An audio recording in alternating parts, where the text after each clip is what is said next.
दुर्गा पूजा रे एभली किछि अघटन घटी जाइतिला जहा सुनिले आपण भी आश्चर्य होइजिबे। सामान्य टिके बचसा पई किभली भाबे चली गला जने 80 वर्ष वृद्धांकर जीवन।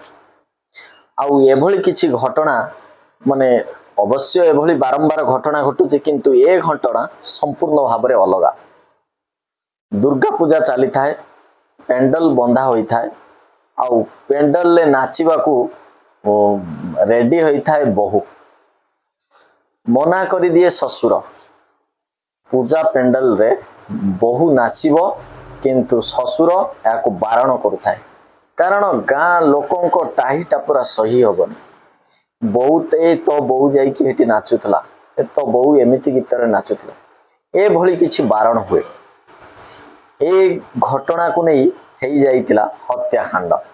आसंतु जानिबा संपूर्ण घटना विषय। नमस्कार, मु भगवान साहू आपण मानक स्वागत करछु मो रियल स्टोरी ओडिसा चैनल को। आज जो सत्य घटनाटी आपण मानक पाखर उपस्थापन करबा जाउछि, ये घटनाटी होउछि मध्य प्रदेश रो मऊगंज बोली गोटे जगह अछि। आ मऊगंज जिल्ला रे एठी जने 62 वर्षर वृद्धा से पुओ आउ नाती आउ तांको बहु तांको माडरे ए 62 वर्ष वृद्धा जनक मृत्युवरण करछन। कारण एतिकी ना बहु नाची थांता पूजा ए जो पूजा पेंडल रे, किंतु बहु को मना कर देथिले ससुर, बारण करथिले सठिकी गले किछि भलो कथा हबनी, बहु सहित झगड़ा करथिले, से बळी नाच नाची परिबु नाही। याकू विरोध करथिले निज पुओ आ नाती तांको बहु जे हां से पूजा पेंडल रे नाचिबो।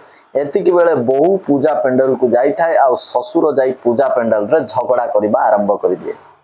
याकू समस्त विरोध करथिले मध्य वृद्ध व्यक्ति अति उत्तक्त भाव रे कि बहु को सेटु टाणी आनिथिले। या परे तो घटिथिला घटना।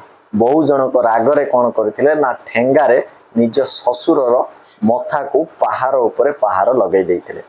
सेतिकी रे घटना शांत पड़ी नथिला। जेतेबेले घर को जाइथिले निज नाती आरंभ कर दैथिला माड वृद्धा निज बुढ़ा बापा ऊपर। तापरे परे निज पुओ मध्य बाप को मारिबा आरंभ कर दैथिला, कारण निज पुओ आ बापा बहु को सपोर्ट करथिले जे कि तमे पूजा पेंडल ले नाच निज स्वामी आ पुओ, किंतु ससुर मना करथिले।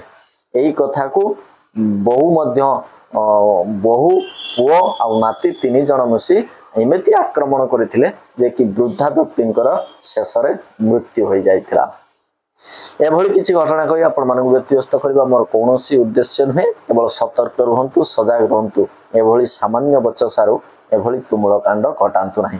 या परे तो पुलिस सेई स्वामी स्त्री दुई जन को गिरफ करी कोर्ट चालान कर देछि। आईन ता बाटरे जीवो आ वृद्धा व्यक्ति को जेपरि न्याय मिलबो। रहुछि नमस्कार। जदि वीडियोटी भलो लागि लाइक सब्सक्राइब शेयर करबा पई जम्मर भूलबे नाही। पुणी देखाबो आउ एक वीडियो।